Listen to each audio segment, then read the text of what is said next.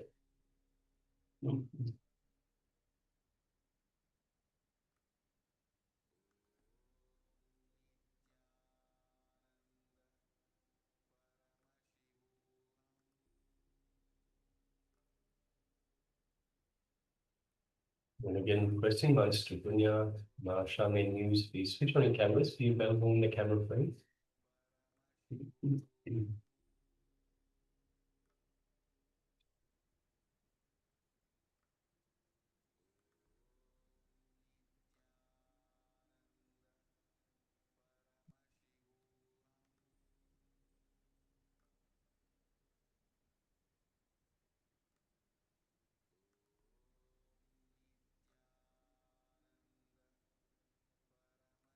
You can also take a moment and share with us your experience, how you feel, what you experience, what you go through when you connect to the divine for this our manifestation. You can also let us know. There are many people that are perhaps not as advanced, but have not had a chance to manifest these powers as yet. But it's always good to share, to enrich others. So by reading, so seeing that people manifest is one thing. So they see, hey, yes, it's true. But they might not understand how to actually reach out, how to actually connect to the divine, how to actually recognize what connecting to the divine is. So if you wish, you can take a moment and also let us know in the chat. Let us know how you experience your connection to the divine, how you connect to the divine, what you experience, what you go through, and reach the people that don't yet have this down pat. Yes, we have Maskanda Mata that shares. It looks like there are people there, and there are colors and tile colors. I'm not sure what tile colors are. Okay, yes, thank you very much for sharing. So requesting Man Nithyananda, Manase Gunya, Masha, please go ahead and share.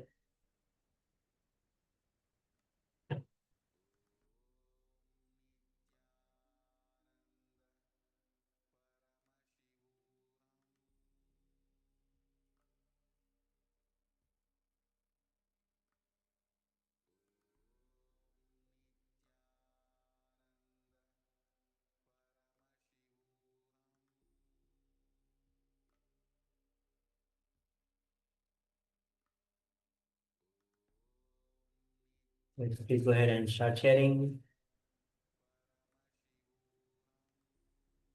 All right, so if you're still sharing, please continue to do so. Meanwhile, let us take a moment and bring back or bring forward the image so you can see the image that we have displayed for you. And yes, this is the image. This looks like perhaps from the United Kingdom somewhere. You can see they drive on the left-hand side. You can see it's very wet, and you can see if you zoom in, you can see in the center of the image there's the Queen's Hotel. So there's a hotel called Queen's Hotel. So it looks like, of course, it's not necessarily in England. Could be somewhere else, but I guess this is my guess that it's somewhere. It's definitely a wet a place that is wet. You can see the clouds, but you see the water that is still on the ground. We don't see many people.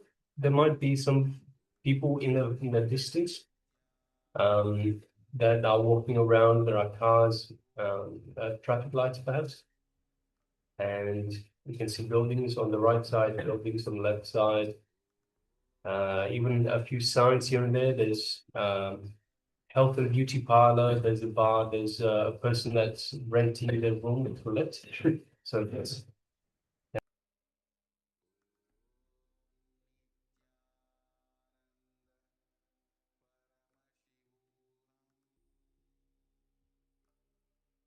And yes, so this is the image that we have here. So let us have a look. We have Sanda Mata that says, it looks like there are people there and the colors and tile colors. So I think we can see some people further up the road. We don't see any people right here, but further up the road, there are people. There are colors. We have lots of colors. So we have the colors, the traffic lights. We have the street lights. We have the neon signs on either side. We have just the colors from the cars that are reflecting on the surface of the watery road. So yes, lots of colors. And you said tile colors. So we do have tiles, and it sort of looks a little bit like child sort of painting as well. So if that's what you mean, Ma. So yes, thank you very much for sharing, and congratulations for manifesting, Ma. Hemanita Nehagara, who shares objects resemble triangular kites in powder blue and mustard yellow, with faces wearing orange red clothing. A starry sky, brownish yellow wooden bridge. Yes. So we have some we have some triangular shape. For sure, if you look at the left side, top towers are in the rectangular shape. And blue, we have lots and lots of blue, and mustard yellow. We have lots and lots of yellow, and like kites in blue powder with faces. You can see the clouds, you can see the top of the roof, even the road in neon color, we have blue neon color and then blue. And the lights, orange light is kind of a mustard yellow with faces wearing orange red clothing. As mentioned, just near it's people are not visible, but far off there are some people. So we to zoom in a little more to get more details. Starry sky. Well, it looks a cloudy sky though here, a brownish yellow wooden bridge.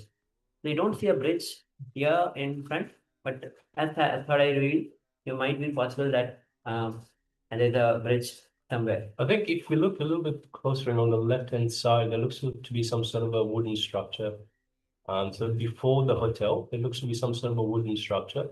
And of course, we've got the wooden doors to some of the shops that we can see on the right-hand side. So that could be very much similar to a wooden bridge. And of course, Paramashiva reveals a lot more than we can see. So it could be that we are coming from, so there might be a wooden bridge behind us, or perhaps just around the bend. So you can see the road is just taking a bend. There could be a wooden bridge that is also possibly come up.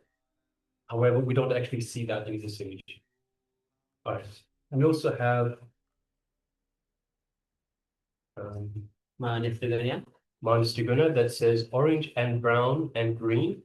And we don't, oh, right. So orange and brown and green. So we definitely have orange, definitely have green. We can see the trees. There are some trees that we can see. Orange, green, and brown. So definitely have brown as well. So you can see the buildings on either side. There's definitely shades of brown. There is brown, dark brown, light brown, mustard yellow. So yes, all of that is there, Ma. So yes, thank you very much for sharing, Ma. Congratulations for manifesting this power. So this is the power of clairvoyance. So things that are hidden, things that are not shown to you, that are not available to you. All right. So with this, we are now going to move on to the next segment.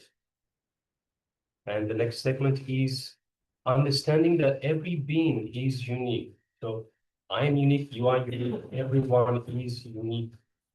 Everyone is an independent intelligence of Paramashiva, an instance of Paramashiva. So we are all Paramashiva, but we also are unique in our path. Each one of us has their own unique path, their own unique abilities, their own unique things that make you special, that make you different, that make you unique. And so understanding this, understanding that you are unique, then we understand also that there is no point for comparison. So imagine, for example, there's a drawing that is on the internet of you have a goldfish, you have a monkey, you have an elephant, and you have a snake. And the test is who can climb the tree. Of course, the fish is not going to be able to climb the tree. The elephant might give it a go. Obviously, the monkey is going to be the best of it. So if you judge everything, everyone in exactly the same way, you're only going to get one-dimensional result. So understanding that everyone is unique. Of course, the fish is unique in water. The monkey is unique in the trees.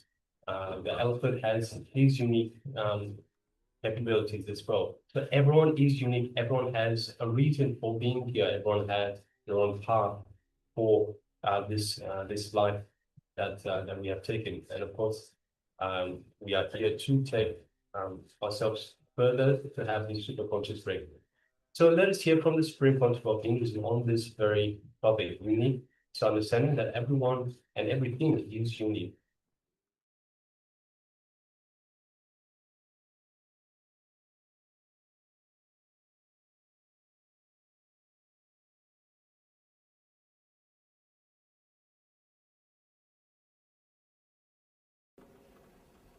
And he says one more important thing, heat and cold.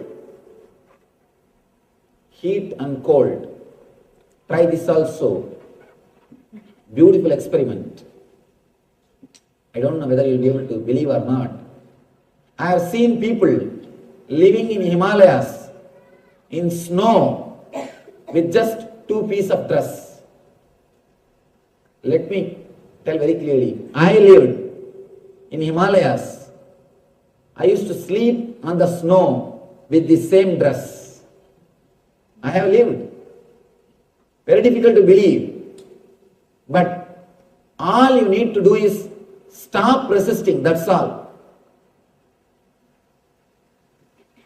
It is very difficult to believe, but you can do. Just don't create idea. The moment you feel the cool breeze, don't create an idea, cold, I may catch cold, I may have wheezing, I may have sinus, I may have asthma. Don't create big terms. And the West, the big problem is you learnt all nonsensical words. We know all the words, all negative words. More words you know about diseases, more the possibility of creating the disease in you. Because whenever you repeat something, you create that quality in you. Please be very clear. A simple experiment now you can do. You just sit with closed eyes and repeat 10 times. Shanti, Shanti, Shanti. You will have peace inside you. Only thing, your wife's name should not be Santi. You just repeat that word, Shanti, for 10 minutes and 10 times. You will start experiencing that quality in you. That quality will start happening in you. If you repeat the names of diseases, please be very clear, you will start creating the same diseases in you. There's a recent research, beautiful research. I went to the API convention, the American Association of Physicians of Indian Origin. There they gave me a big, their research works, beautiful book. I read few researches. One research says, the medical college, they did this research, medical colleges. If a particular disease, if the lessons are going on about that particular disease, for example, knee pain, more than 40% of the students get that pain. I don't know how you will understand this. More than 40%. Because continuously you are thinking about that symptom. And one more big problem. Whenever you hear any disease, any symptom, first thing you will do is you will compare with yourself. Do I have that? You will compare with yourself. You will see, do you have that symptom? continuously, because they are meditating on that symptoms, 40% of the students express the same symptoms in their life. If the lesson goes to the next disease, they express that symptoms. Whatever you think, you express. If you are continuously thinking the wrong things, your senses will be created in the same way. Only one thing you need to do, just work on the mind. Just liberate the mind. Just purify the mind. Your whole system will be purified. Your whole senses will be reconstructed. Krishna gives a beautiful technique also to work on the mind. To work on the mind. Krishna says one more thing. Honor and dishonor will also be the same. This is very difficult. Cold and heat can be the same. You can even accept that. But honor and dishonor, very difficult. And it is simply impossible. One word is enough to make us mad. One word, single word thrown on us is enough to make us mad. Because somebody asked me actually, Swamiji, why do we bother so much about others' opinion? You bother about others' opinion so much because you don't know about yourself.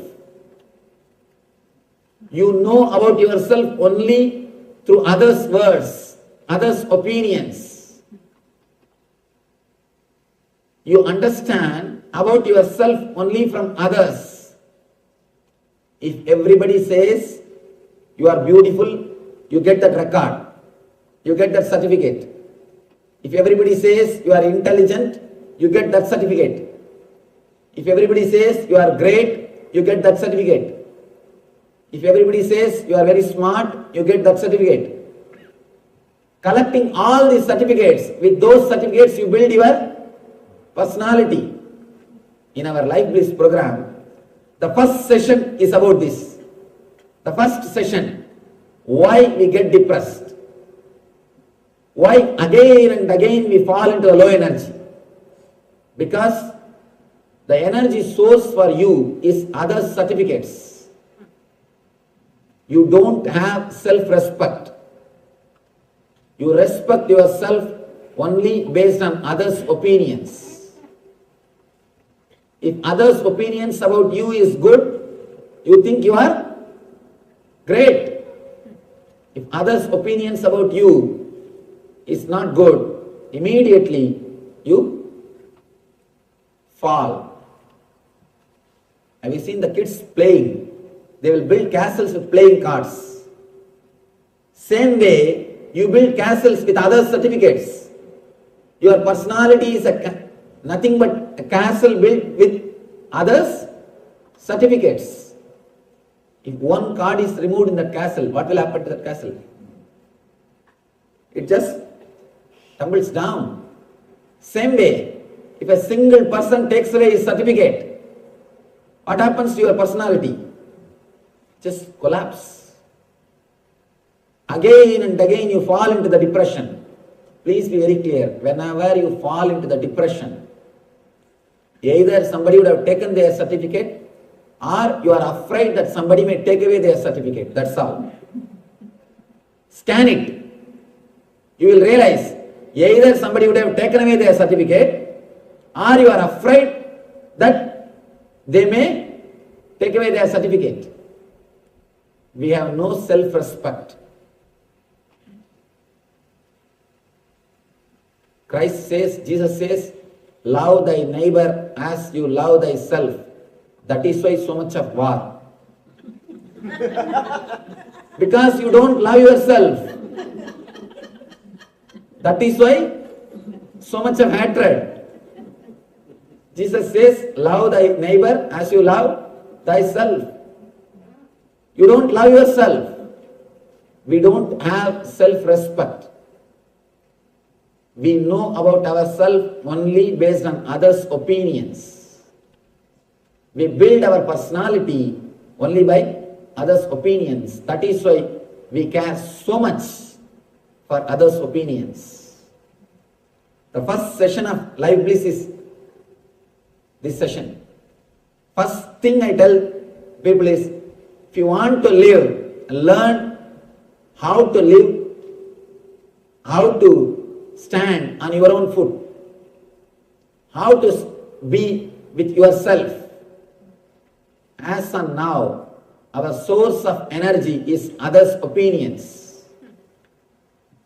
If somebody comes and tells you, you are really great, you will try your best to say, no, I am not, but inside what happens? See very clearly, inside what happens? Inside the mind is telling, tell little more. But outside you feel very shy. But inside mind says, no, little more. Okay. Continuously, we are fueled by others' opinion and we work to get others' opinion. Meditate on this one statement. This is a sutra. This is a great sutra which can liberate you. Don't worry about others' opinions. Don't worry what others are thinking about you, because they are worrying about what you are thinking about them. They are worrying, thinking what you are thinking about them. Don't worry about others' opinions, because they are worrying about your opinions about them. Meditate on this one statement. It will completely liberate you from this problem of honor and dishonor. You will be liberated from the honor and dishonor. Look into your life. Whomsoever is standing in your consciousness, about whoever's opinion you are worrying, all of them are bothered about your opinions. Be very clear. If you are bothered about somebody's opinion, directly or indirectly, he is also bothered about your opinion. It is just give and take game. It is just give and take game. Don't bother about anybody's opinion, because they are bothering about your opinions.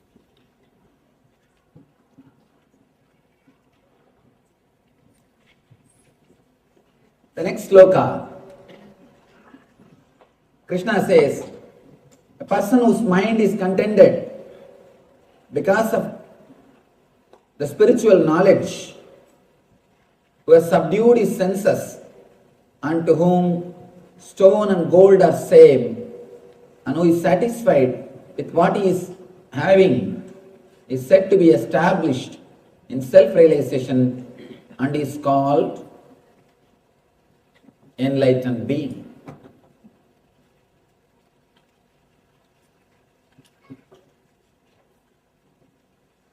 First we should understand why Krishna is speaking all these qualities of the Master.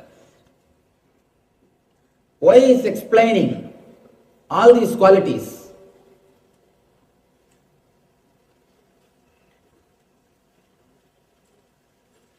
These qualities are techniques.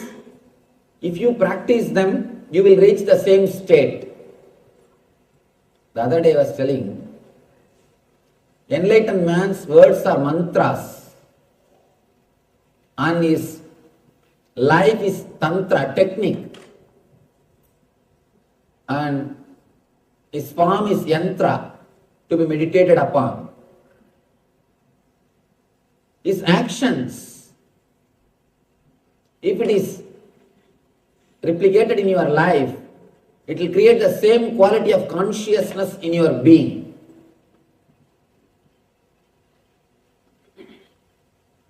For example,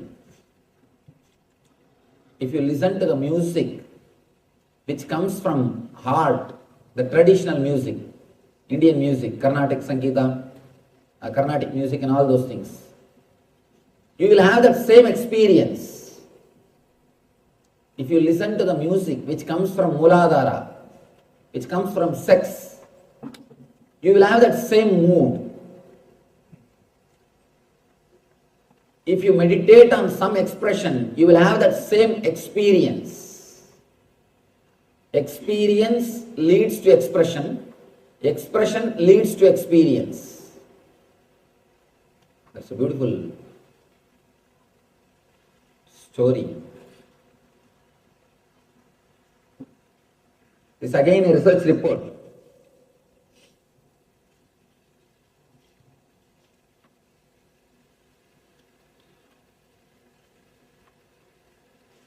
Now it has become very popular. Art therapy.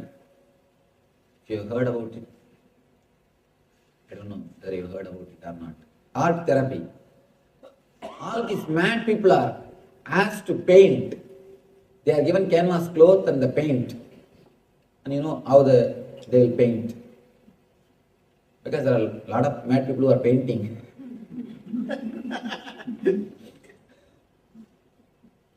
And they just roll on that cloth and do whatever they want. But some surprising thing, if they are every day asked to paint, within 6 months they come out of the madness. Because the catharsis happens. They throw everything out. When catharsis happens, naturally they get healed. And the next step is beautiful thing. There was a doctor who was doing research on this art therapy. He says people who became mad because of money, they all paint and draw in the same way. People who become mad because of women, they all paint and draw in a very same way. People who become mad because of name and fame, they all paint in the same way. There are so many reasons why you can become mad. One more small story. One guy went to the mental hospital just to see what is happening. The doctor took him to show around. The first room, he saw one person. All over his room he has written the name Lata, Lata, Lata, Lata, Lata in blood. And he is sitting and chanting the word Lata, Lata, Lata, Lata, Lata. The person asked what happened to him. Doctor said he wanted to marry Lata. He was not able to marry. He has become mad. That is why he is continuously repeating her name, and he is here. He goes around, he shows different kind of people. One person is just swimming on the floor, another one is hanging in the ceiling, another one is walking just with his hands. He sees all kinds of people.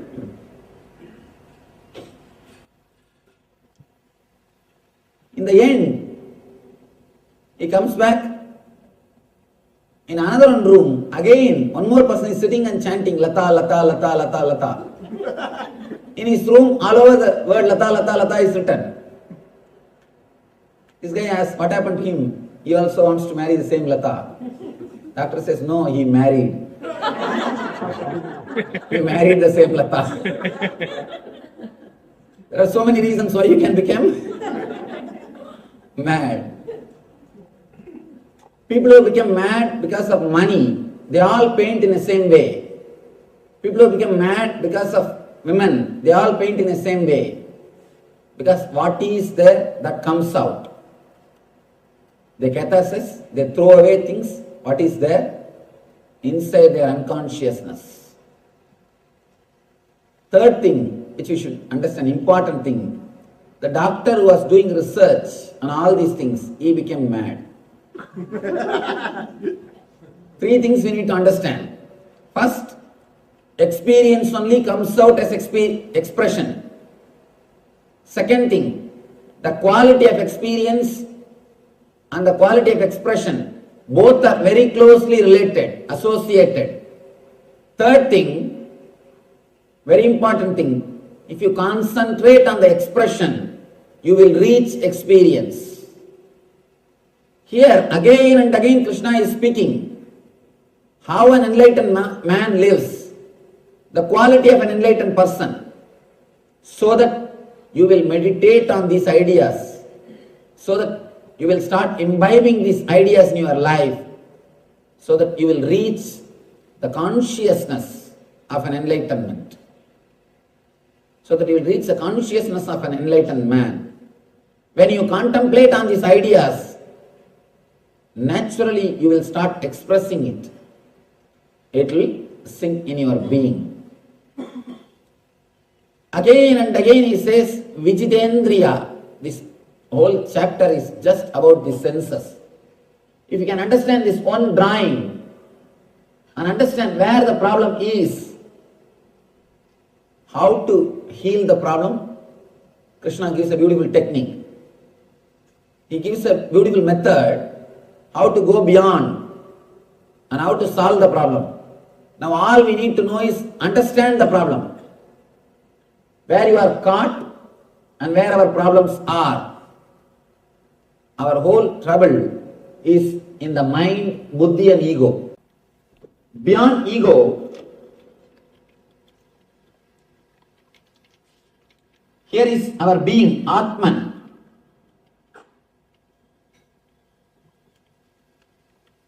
Just the presence of the Atman or the light of the Atman only radiates and makes your ego work.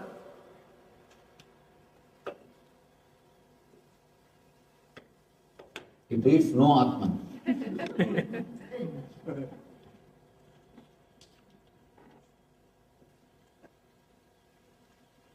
Just by the presence of the Atman, the ego works.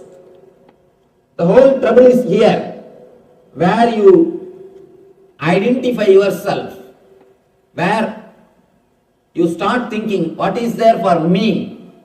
How I am related? How I am going to gain from this? Or how I am going to lose? Here is where the whole trouble starts.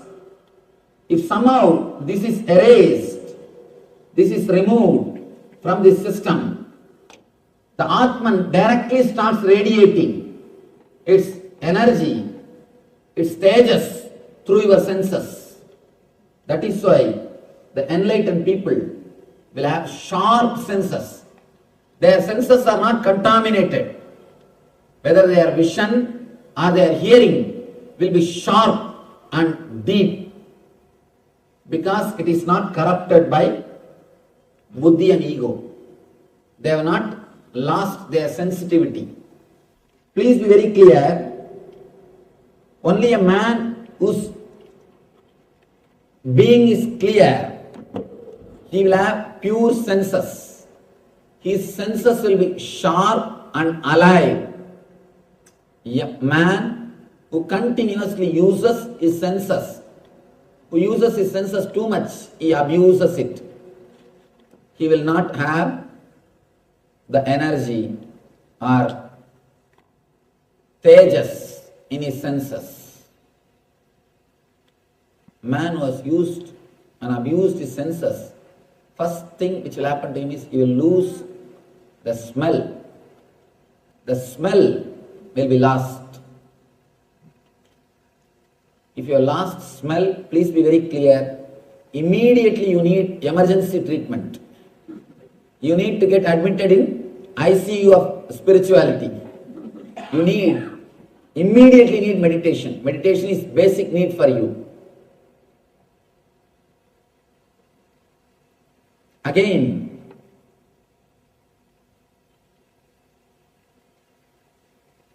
Krishna comes out in the next sloka. Suhrun mitra yudasinam adayastat veshtya bandhushu sadhushva vichapaveshu samabuddhir visishyate. Suhrun mitra udasina madhyas tatvesh yupapandhushu sadhushva vichapaveshu samabuddhir visishyate. Person is considered still further advanced when he regards honest well-wishers affectionate benefactors, the neutral mediators, the envious, the friends and enemies, the pious and the sinners, with all with an equal mind. This happens really when you become enlightened. When you become enlightened, there is nothing to be achieved. There is nothing to be gained. Automatically, your being starts respecting everybody. Please be very clear. Here they use the word equal, but the exact translation should be unique. You will not treat everybody equal. You will respect everybody as unique beings. Treating equal is different. Treating them as unique is different. You understand everybody's uniqueness and respect. Treating everybody equal is different. Sometimes when we say the word treat everybody equally, we start disrespecting everybody. We think that is the way I do. Let me disrespect everybody. Instead of raising others, we come down.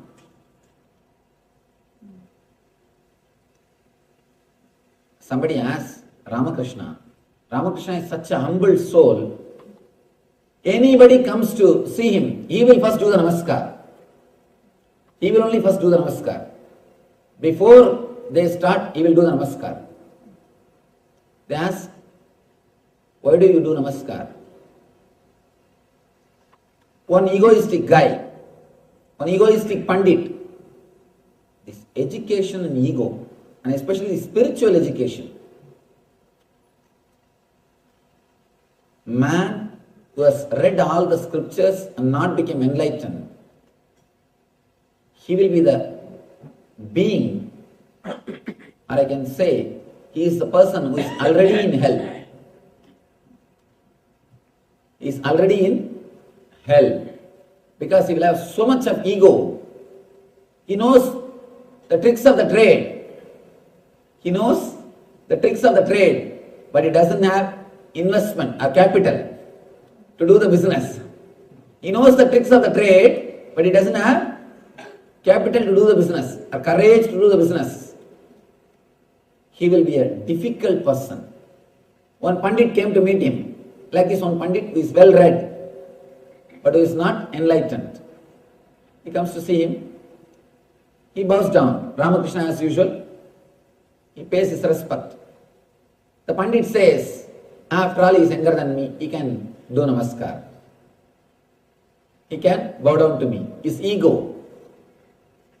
And Ramakrishna says, by doing namaskar, I try to bring him to my level. But accepting it in an egoistic way, he tries to bring me to his level. The Pandit is trying to bring Ramakrishna to his level. Ramakrishna is trying to bring him to his level. So be very clear. When we treat equally, we may bring people to our level. Let us not do that. Treat everybody uniquely. Understand, every being is unique. There is no equality. Here we need to understand, every being is unique. When you understand every being is unique, you will start respecting every being. You will understand every being has its own unique place. We are all not same. We are all unique. God is an artist. That is why He carved each one of us. He painted each one of us. He is not engineer. If he is an engineer, you would have just ordered 10,000 piece Mr. India, 1 million Miss Universe, 1 million Miss Universe he would have produced. All of us will be looking same. He is not an engineer to do mass production. He is an artist. He paints every one of us. He carves every one of us. That is why we are all so unique. All of us are so unique because God is a painter. When you understand each one of us are unique, everybody is unique, you will start respecting every being. One more important thing you need to understand. Even your enemy is needed for your life. You would have learned thousands of things from your enemy. Without enemy, you wouldn't have achieved what you have achieved. Even enemy contributes to your life. Please be very clear. When you are in depression, if you remember the enemy, you will come out. And you will start the fight again. Even your enemy contributes to your life. You don't know what all the ways people to contribute to your life. There was a great sannyasi, very famous sannyasi, and highly respected all over the world.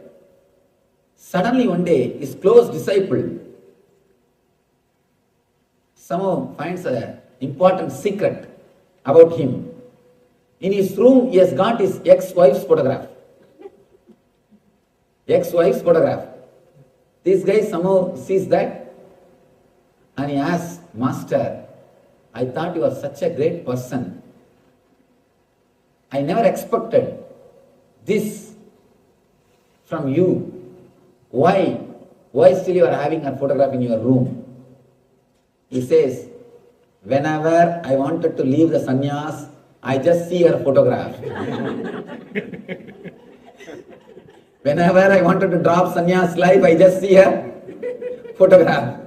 Immediately, I get my vairagya. So you don't know who are all serving, what all purposes. So be very clear, even your enemy may be playing a role in your being, in your personality, in your growth. You can't say somebody is needed in your life and somebody is not necessary. So just like your friends, your enemy also will be maybe playing a role. When you understand each and every being is unique, you will see everybody with the same mind or in the same way. One more word here, Krishna says, the pious and the sinners. Please be very clear, there is no such thing as sin except calling human beings as sinner. There is no other sin on the planet Earth. There is no such thing as sin. Let me tell you a small story. One monk, sannyasi, he was sitting in a forest and meditating. He had a small ashram hut. One night, one man came to the hut and begged, Swami, can you give me little food and can you allow me to stay here till tomorrow morning? He said, why not? Please come. He gave food and shelter. Next day morning, the man is about to leave. Swami asked, who are you? This guy said, I am a thief. Just yesterday night I robbed the palace. I tried to escape from the police. I came here and you gave me food and shelter. I thank you. He went away. Immediately this monk started weeping. Oh God, how big sin I committed. I gave food and shelter for a thief. He started weeping. Please, oh God, save me from this sin. In few minutes he heard booming voice from the heaven. That voice is also weeping, crying. Monk asks, oh God, why are you weeping?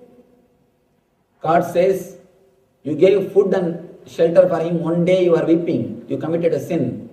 I give food and shelter for him 365 days. Where will I go and wash? Where will I go and wash my sins? Be very clear. God accepts everybody as we are. The idea of sin and merit is created by the people who created the society. People who created the society. Immediately next question will rise. Then can we do whatever we want, Swamiji?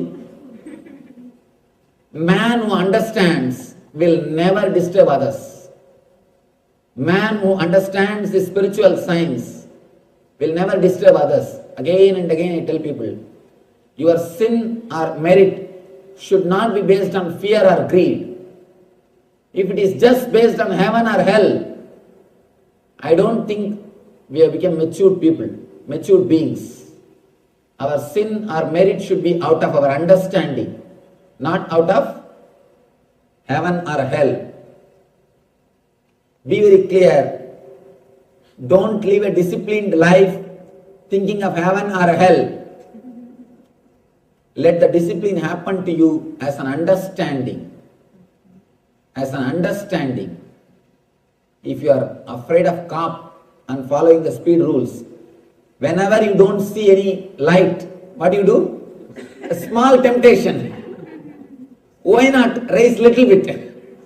And especially in LA when traffic is not there, we always try at least a few miles. There is a grace mile. These people who drive me, these guys, I always shout at them, hey, what is this? The board says 65, you are going in 80. No, there is 10-mile grace miles. Grace mile. Always you try. See, actually, putting 1 foot away, that has got a taste. Trying to escape from the rule has got its own taste. Especially when something is forbidden, it becomes really tasty. The forbidden fruit is always tasty.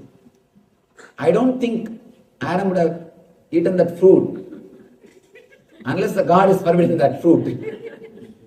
He ate just because God has said don't eat. He was living in that garden for how many years we don't know. He has not taken a single fruit. He has not tasted a single fruit. He was living happily. It is actually God who tempted, not the snake. The story is wrong. The story says God said don't eat and snake tempted. But God tempted by making the rule don't eat. Whenever you listen a rule, automatically you try to go beyond. You try to escape. Let your morality be not based on fear and greed. That is why in Patanjali there is a beautiful word, yama. Yama means discipline. If you understand your life is going to end in death, if you understand that death is the result of your life, if your consciousness imbibes, starts thinking, meditating about death, automatically you will be disciplined. If you start meditating on death, you will completely restructure your whole thinking system on life. Your whole life will be restructured. If you start thinking about yama will happen in your life. For both discipline and death, for both we use the same word in Sanskrit. Yama and yama. Both same spelling, same word. If you imbibe, if you understand the death is going to happen to you, automatically you will imbibe discipline in your life. Discipline happens to you when you realize the death. When you realize the life is going to end. Let your discipline happen, let your morality happen only out of understanding of death, not out of fear or greed. Established since 2002 in the United States of America, The United Ancient Nations is an intergovernmental organization, currently made up of 160 plus members and indigenous nations. The UAN and its work are guided by the purposes and principles contained in its founding charter. The UAN is a manifestation of the profound connection amongst indigenous peoples across the world, including African, Andean, American, European, Caribbean, Oceanic, and Asian regions, rooted in shared wisdom, sustainable practices, and deep reverence for the earth. The United Ancient Nations serves as an international cultural and diplomatic organization focused on uniting indigenous cultures globally. Our governance structure is council-based without territorial claims, led by a collective leadership through our General Secretariat. As a non-state entity with UN-style advocacy, we focus on several key areas: cultural and digital heritage preservation, indigenous diplomacy, revival of indigenous knowledge systems to solve humanity's problems, global peace, environmental preservation, health and wellness, sustained economic development, indigenous and cultural tourism. While the UAN represents numerous indigenous cultures, the United States of Kailasa serves as the first indigenous nation specifically for Hindus. Kailasa's mission is focused on the revival of the ancient enlightened Sanatana Hindu civilization, with a formal governance structure including a head of state, ministers, and ambassadors. Under the leadership of SPH, Supreme Pontiff of So understand that every being is unique.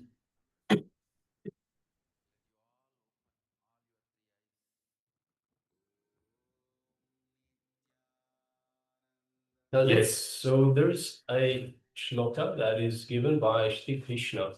So we'll just go through this shloka given by Shri Krishna, and then we will do the meditation technique to go beyond the mind to awaken the senses.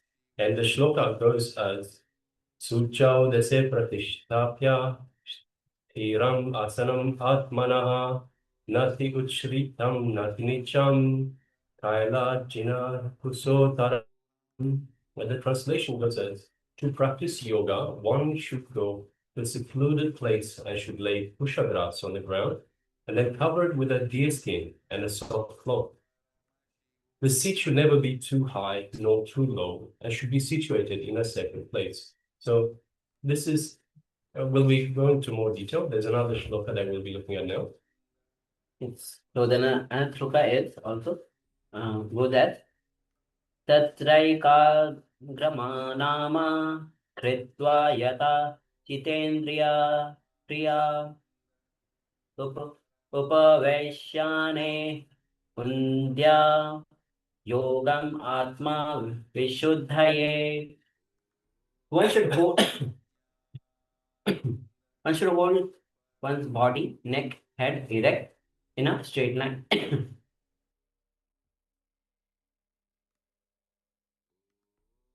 All right. So yes, one should hold one's body, neck, and head erect in a straight line and stare steadily at the tip of the nose.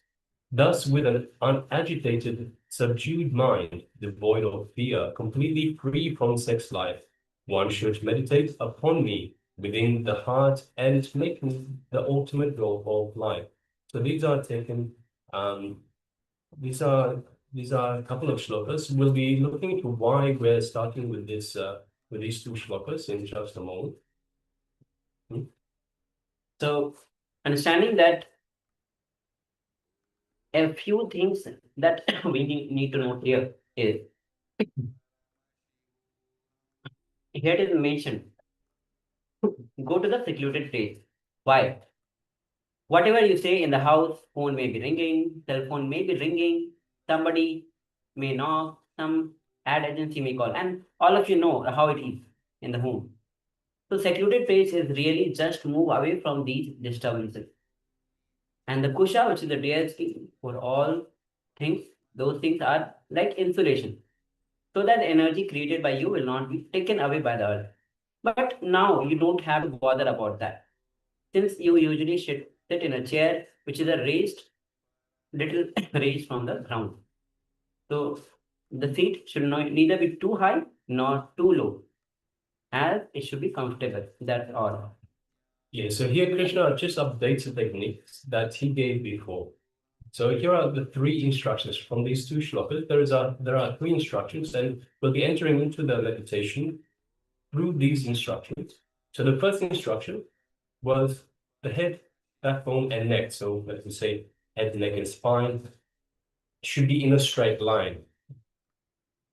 You will, and if you notice when you start putting your head, neck, and spine in a straight line. So if you straighten up your back, straight away you feel like there is this meditating energy that overcomes you. You're ready for the meditation. So second, you should fix your eyes on the top tip of the nose.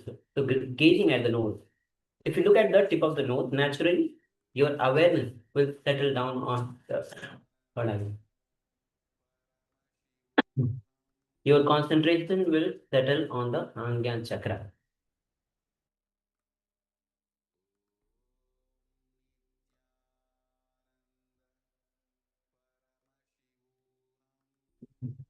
third step, so step number 3, you should meditate on me. So this is Krishna, Shri Krishna that says you should meditate on me. So this is taken from the Bhagavad Gita. So Shri Krishna, Bhagavan Krishna says you should meditate on me as the supreme goal. So you should meditate on Shri Bhagavan, Shri Krishna as the supreme goal. When he says, and also Swamiji himself is the manifestation of Lord Krishna himself. So he can manifest, he can meditate on the form of Swamiji himself, who has multiple times come as a given darshan as Lord Krishna. So when he says me himself, he means your Atman. So your Atman is your true self. Your Atman is Paramashiva, all of existence, all of creation. If you like, you can meditate on the form of Krishna with a flute, beak or feather, and so forth. But Swamiji always prescribes to go beyond the form. So this is where we go, where we meditate on the formlessness, on on Paramashiva, on creation itself, on everything. Go beyond the form. Go into your being. So this is one way we go beyond the form, by going inside. Instead of outside, we go inside. Then this is where we have our connection to the divine through our Anahata chakra. Sorry, through our Ananda Gandha, yes. So Swamiji always prescribes to go beyond the form, go into your being. We enter, so also when you enter into your Anya chakra, so you concentrate on the third eye. So here we were saying in the second instruction, by moving your focus onto the Anya chakra, the third eye, automatically you will go beyond this form. So you bring your full awareness to the Anya chakra, to the third eye, and automatically you go beyond the form as well. You'll just start meditating in the energy.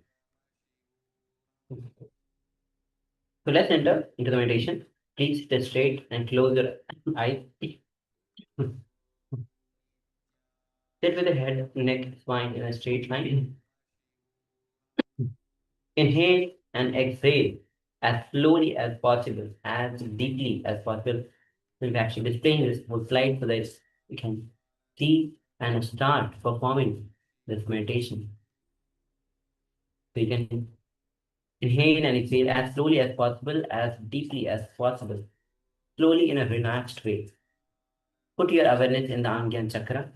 Concentrate between the two eyebrows. Put your awareness between the two eyebrows. Remember and pray to that Shakti, energy, which comes as Krishna, which is guiding us, which is helping us in our life. The energy which gave Bhagavad Gita to us. Meditate on pure light energy. If your mind wanders here and there, don't worry. When you remember, bring it back again and relax in your Angyan chakra. Be aware of the Angyan chakra, the space between the two eyebrows.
Now slowly, very slowly, bring your mind to your heart and meditate on your heart center.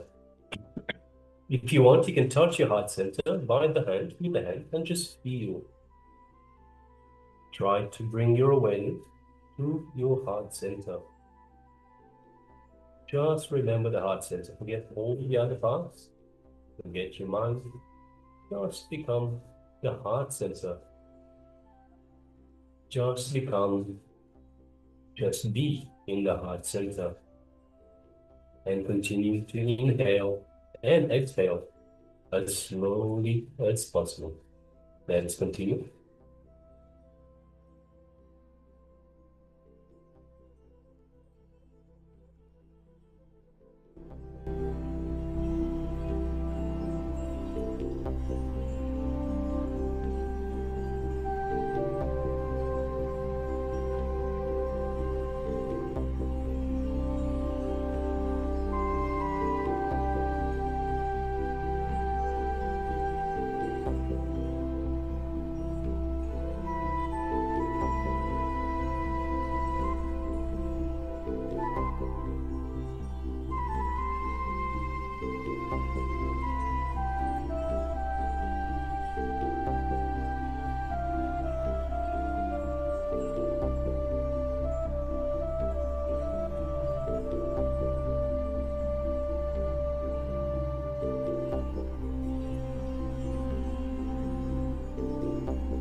Alright, now relax. You can slowly, very slowly, open your eyes. Alright. So this will now be entering into the power manifestation. And today we are doing the power of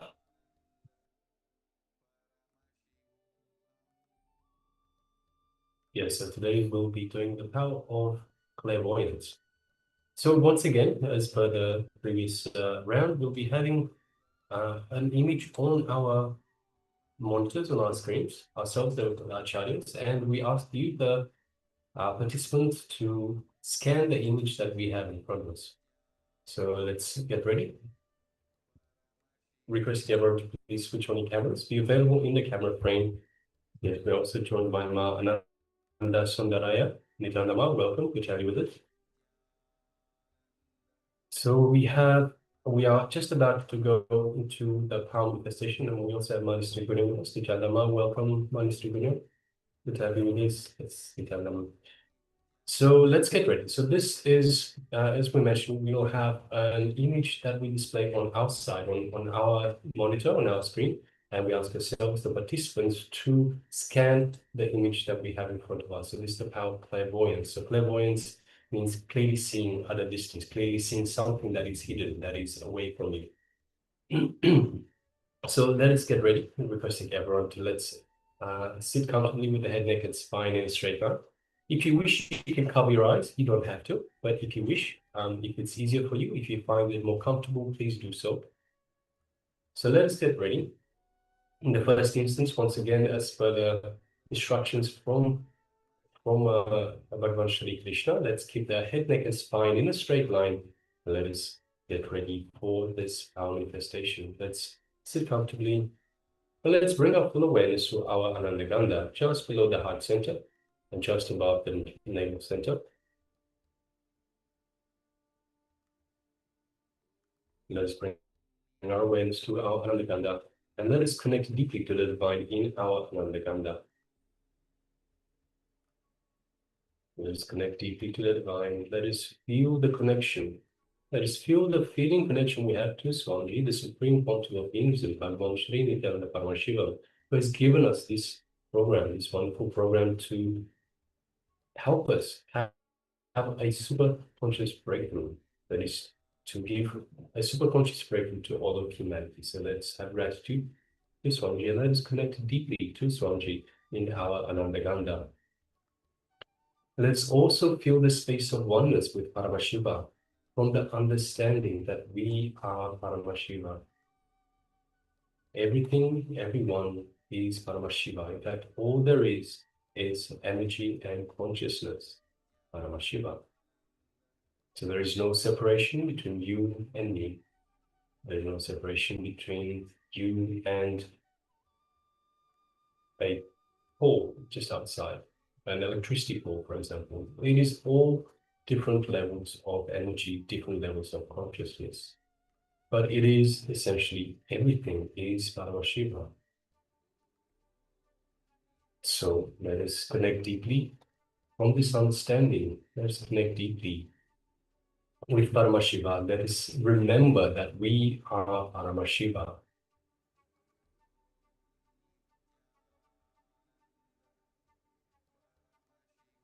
From this powerful condition, from this powerful connection to the divine, let us now start chanting Mahavakya.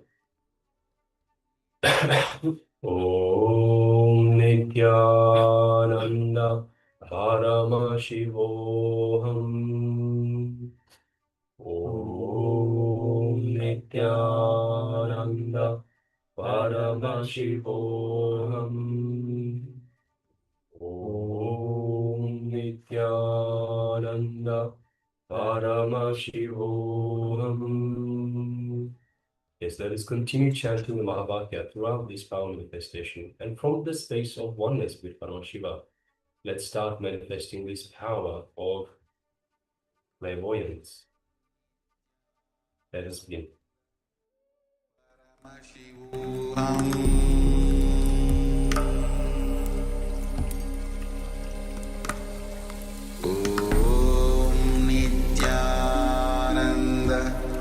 Paramashivoham